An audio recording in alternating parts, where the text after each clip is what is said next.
Social эрүүл мэнд олгох хөтөлбөр.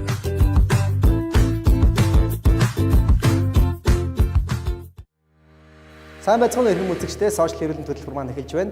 За өнөөдрийн дугаартаа та бүхэндээ энэ цус багталтын талаарх ойлголт мэдээлэл хүргэх гэж байна. Ягаад тэгэхээр зэрэг хүмүүс бол энэ цус багталт гэдэг нь жохом яг юу юм бэ? Ямар эмчилгээ хийх ёстой, яах хийх ёстойгоо сайн мэддэггүй. Энэндээ олигтой юм хийхгүй ингээд цаашаа хүндрүүлээд архаг цус багталттай ингээд яваад байдаг учраас өнөөдөр энэ талаарх ойлголт мэдээлэл хүргэгээд зорьсон юм аа. За ингээд цус багталтыг эхний ээлжинд ойлгож мэдхийн тулд ер нь яагаад цус багталт гэж нэрлэж байгаа гэхээр зэрэг бидний цустай их холбоотой. За цус маань одоо ингээд та бүхэн харж байгаа бичлэгээр харж байгаа цус олон тооны ингээд эсүүд дотор нь гүйжээд байгаа. За тэр дундаа энэ нэг одоо ингээ бөөрингийн хэлбэртэй улаан ягаан байгаа энэ эстэй холбоотой. Энийг бол одоо цусны улаан эс гэж нэрлэдэг байгаа. Энэ одоо цусны улаан өнгийг үүсгэж яадаг хамгийн гол эс. Мөн дээрэс нь энэ улаан эсүүд маань давхар зэрэг цус багталт гэдэг хамгийн том одоо юу гэх зэрэг одоо гол дүрийн одоо эзэн болж таарж байгаа гэсэн улаан эсүүд маань. За энэ улаан эсүүдийн маань хэмжээний хувьд бол яг зэрэг хэмжээнд багасаа, тоон жижигрээ тийм ээ. Ер нь цуснаа энэ улаан эсүүдийн хэмжээ буурхал юм бол цус багталтанд орсон байна гэдгийг уушаа шинжлэх ухаан хэлдэг байна. Тэгэхээр зэрэг цус багталт гэдэг бол цусны дотор байгаа улаан бөөмүүдийн хэмжээд улаан эсүүдийн тоон буурахыг л хэлдэг юм байна шүү гэдгийг бол өнөөдөр бас ойлгож мэдэх хэрэгтэй. За тэгвэл яагаад энэ улаан бөөмүүдийн хэмжээ, улаан эсүүдийн хэмжээ буурдаг юм бэ гэдэг энэ үндсэн шалтгаануудыг та бүхэн тайлбарлая. За ер нь одоо энэ улаан бөөмүүдийн маань хувьд бол ер нь бидний цусны дотор 3 сар орчимтай байж байгаад хөгшрөөд, үхээд за дэлгүүнд очиж задардаг байна. За ингээд үхсний дараа өгөхөөр зэрэг шин залуу улаан эсүүд 3 сар босны дараа шин залуу буюу улаан эсүүд маань мэндэлж гарч ирэх шаардлагатай болдог. За энэ эсүүд маань хаанаас гарч идэх вэ зэрэг бидний энэ дунд чөмөг буюу энэ ясны чөмгөн дотроос мал амтны одоо чөмөг идэх сайн гэж ярьдаг шиг тийм ээ. Энэ одоо хүний ичгэсэндээ яг хөө зэрэг ясны голд байгаа чөмгнөөс нь энэ улаан бөөмүүд маань яг хөө шин залуугаараа үйлдвэрлэгдэн гарч ирээд цуснд бол орж идэг байна. Тэгэхээр зэрэг гол үйлдвэрлэгч хэсэг бол ясны чөмгөнд бол байдаг гэж ойлгох хэрэгтэй байна. За яг энэ одоо үед нь улаан бөөмүүд маань ингээд үүсэж бий болох тэр процедур мэндэлж явах үед нь улаан бөөмийг яг ингээд бүрэн гүйцэд би насбыг гүйцэтгэсэн улаан бөөм гаргахад олон тооны одоо хэрэгтэй багаж томд хөрөмжөд юм уу тэр зүйл нь дутагдах юм бол нэг өснө дутуу төрсөн хүүхэд цуснд орж эхэлдэг. Тэгэхээр зэрэг эсвэл одоо яг зэрэг энэ ясны чөмгнөөсөө бүр улаан бөөм цус руу орохгүй байх хэдэн шалтгаан бол байдаг. За энэ дундаар хамгийн одоо их өргөн шалтгаан байдаг юу гэхээр зэрэг энэ төмөр дутагдлын одоо гаралтай үүсдэг цус багталтын талаар бас өнөөдөр би дэлгэрэнгүй бас яриа гэж бодож байгаа юм л та. За энэ төмөр дутагдлын одоо үед яагаад цус багт болдог гэхээр зэрэг төмөр гэдэг энэ элемент маань өөрөө яг энэ ясны чөмгөн дотор хангалттай хэмжээний байж гэмээн нөгөө улаан бөөмн дотор байгаа гемоглобин хэмээх энэ чухал хэсэг буюу одоо улаан эсийн гол амин зүрх мотор нь гэсэн үг л дээ. Энэнийг одоо яг одоо үүсэж бий болоход нь төмөр гэдэг зүйл хангалттай байх хэрэгтэй байдаг. Тэгтэл яг үзэр төмөр хангалттай байхгүй байвал улаан бөөм шинээр үүсч чаддаггүй. Дээрээс нь яг үзэр гарч ирлээ гэсэндээ улаан бөөмүүд нас бий гүйцээгүй дутуу төрсөн хүүхдүүд чиг юмуд цусны дотор гүйлдэг гэдэг. За энэс юм болоод яг үзэр тухайн хүнд нэг цус багталтын ерөнхий шинж тэмдгүүд эхэлж яддаг байгаа юм л та. Тэгэхээр зэрэг ерөөсөө төмөр гэдэг зүйл бол одоо хүний биеийн энэ улаан эсүүдийн хамгийн амин чухал мотор хэсгийг бүрэлдүүлж яддаг гэдгийг л ойлгох хэрэгтэй. Тэгвэл яагаад төмөр одоо дутагдж одоо цус багталтанд үрдэм бэ гэдэг талаар ярив. За энэ нэгдүгээр юу гэхээр зэрэг төмрөөр баялаг хоол хүнсний хэрэглээ одоо багтах хүмүүс тохиолдож байна. За төмрөөр баялаг одоо хоол хүнсний хувьд хамгийн нэг номерт нь юу гэхээр зэрэг ер нь энэ мал амтны дундаа үхрийн маханд бол одоо үхэр тугалын маханд гэж ярьдаг юм европчууд тугалын маханд ихэддэг. Энийг үзэл үхрийн маханд бол маш хэмжээний төмөр агуулж байна. За энд юу учраас үхрийн махны хэрэглээ багтай ч юм уу те эсвэл нөгөө махан хоол иддэг цагаан хоолтой хүмүүс гэдэг шүү дээ. Тэдний ч гэсэн ялгаа авахгүй энэ төмрийн одоо дутагдaltaд бол орсон байж байгаа. За ингээд ирэхээр нөгөө нэг мэдээж ясны чөмгөнд төмөр дутагдана. Тэгэхээр улаан бөөм үүсэхгүй. Тэгэхээр цус багталт болдог байна шүү дээ. За ингээд дээрээс нь давхар нэмээд ирэхэд яг үзэр төмрөөр баялаг хүнсний дунд бол ээлэг орж ирж болно. За мөн дээрээс нь давхар жимс ногоон дундаа айлм гэдэг юм уу тийм эдгээрүүдийн хэрэглээ бас багтай байгаа тохиолдол бол одоо энэний үндсэн шалтгаан болж идэг юм байна.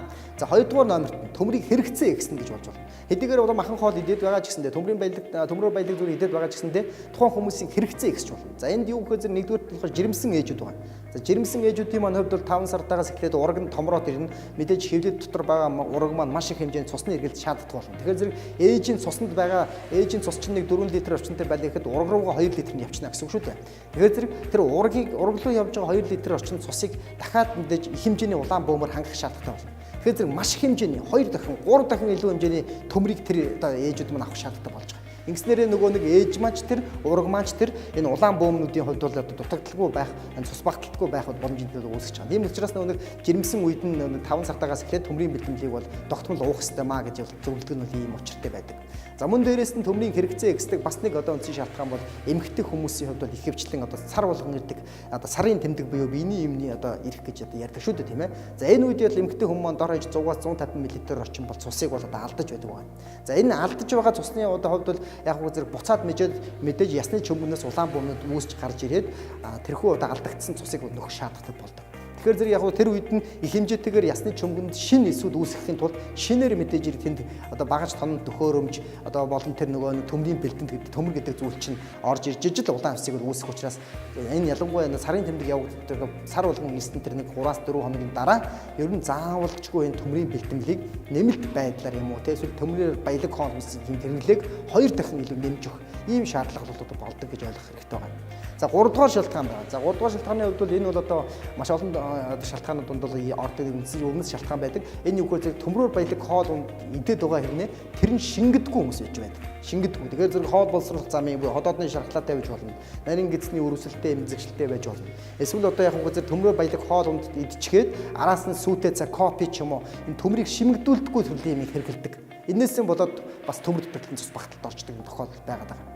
Нэг үгээр хэлэх юм бол манай монголчуудын банштай цай гэж байдаг шүү дээ, тийм ээ. За баншны дотор агуулгадж байгаа мах нь бол төмрөөр баялаг. Гэтэл тэр дотор байгаа цай гэж зүйлийг буюу ургамлын хандтай кофеины агуулмжтай цай бол хийж өгч. Гэтэл махан дотор нь ороод махан дотор төмөр нь биеэр шимэгдэх гэсэн чинь цайны төрүүлээ кофеин төрүүлж холбогдоод тэгэхээр яг үгээр тэр нь хэрэггүй баас бол гарч байгаа. Тэгэхээр ерөөсөө махан хоол идэж байгаа тохиолдол юм төмрөөр баялаг хоол идэж байгаа тохиолдол зөвхөн усаар даруулж уух хэрэгтэй гэдгийг энд бас дахин бас хэлмээр нь. За мөн дээрэс нь хамгийн сүүлийн шалтгаан бол энэ төмөр дутагдлын цус багталтын шалтгаанууд удамшил, генийн өөрчлөлт гэдэг бүр яриад байх юм бол маш олон зүйлүүд учраас ерөнхий тойм юмыг бол та бүхэнд тайлбарлах хүргэлээ. За ингээд ер нь төмөр дутагдлын нэгэнт цус багталтанд орчихсон хүмүүс тийм ээ цусны улаан бөмбөний эсүүд маань хэтрхий багасаа шинжилгээгээр тоо хэмжээнд хэд их буурчихсан гемоглобин болон төмрийн биохимийн шинжилгээгээр төмрийн энэ үзүүлэлтүүд нь цуснд нь багасчихсан бол төмрийг бид нар хоол хүнснээс нөхөөдч бардаггүй байна. Тэгэхээр зэрэг яг заавал бид нар нэмэлт байдлаар төмрийн бэлтгэлийг бол хэрэгжилж байгаа. За манай ер нь зах зээл дээр шинэ дэлхийн нийтээр энэ төмрийн бэлтгэлийг бол хүмүүс бол сайн мэдж байгаа. Ямар төмөр нэ сайн те ямарыг нь ууж байгаа, ямарыг нь ууж болохгүй гэдгийг бол сайн мэдж байгаа. Гэхдээ хамгийн өндөр үр дүнтэй байдаг төмрийн бэлтгэл бол ерөөсөө шингэн бүтцтэй ерөөсөө уух байдлаар хэрэгжилж төмрийн бэлтгэлийг хэрэглэдэг. За энэ шингэн бүтцтэй гэхээр яг зэрэг ер нь усан бүтцтэй гэсэн үг л дээ. За энэ бүтцтэй зүйлүүд бол илүү хурдцтай нарийн бүдүүн гэзний ханаар шимэгдээд шууд цуснд ороод тэр нь ясны чөмгөнд очингуудаа улаан бөмбөний үндсэн пол найрлага болж өгч байгаа. Тэгэхээр зэрэг аливаа төмрийн бэлтгэлийг сонгож хэрэглэхдээ шингэн буюу усан бүтцтэй төмрийг бол сонгож хэрэглэх ёстой гэж хэлэх гээд байна. Харин капсултай энэ бүрхүүл маягтай байгаа төмрийн бэлтгэлүүдийг хэрэглээд байхлаар энэ маань өөрөө бүрхүүлтэй учраас ходоодны дотор задрахтаа ходоодны хүчнийг асар их шаардлагадаг, ходоод өвдөгдөг.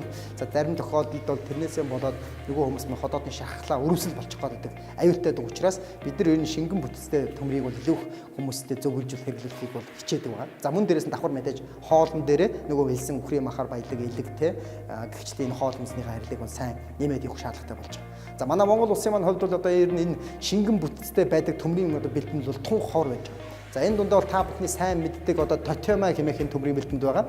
За энэ бол манай Монгол улсын зах зээл дээр бараг 20-30 жилийн туршид зарагдаж байгаа. Маш олон ч хүмүүсийн эмчилгээ болж байгаа. Гэхдээ сүүлүүд олон төмөр орж ирж байгаа учраас энэ тотемагаа бас хүмүүс хэрэглэхэ болсон байна. Тэгэхээр зэрэг яг гоо одоо яг үндсэндээ бол эмчнэрийн тавиад байгаа шаардлага бол нөгөө шингэн хэлбэрт усан бүтцтэй хурдан шимэгддэг энэхүү төмрийг хэрэглэх ёстой байна. Тэгснээр хурдан хугацаанд нөгөө цус багтал гэдэг зүйлээс ангижрах юм байна шүү гэдгийг нь бол хүмүүстээ дахин хэлж байгаа юм. За өнөөдөр би ч гэсэндээ бас энэ талаар бас дахин та бүхэндээ хэлж байгаа.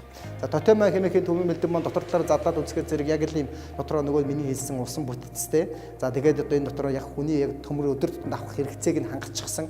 За амжилгээний журмаар бол өдөрт 2-оос 3 удаа ч гэх юм ингээд стандартын журмууд нь бол явж байгаа. Тэгэхээр зэрэг энэ хүү одоо тотемагийн хувьд бол Анунго Farm гэдэг эмийн компани маань үндсэндээ бол Монголд оруулж идэг шүү дээ, тийм ээ. За энэ маань компани маань болохоор одоо бүхэл эмийн сан Монголын зөв болон бортын тотема маань байдаг учраас энийгээ бас сануулад бас нэг хэлчихье гэж зорьсон юм.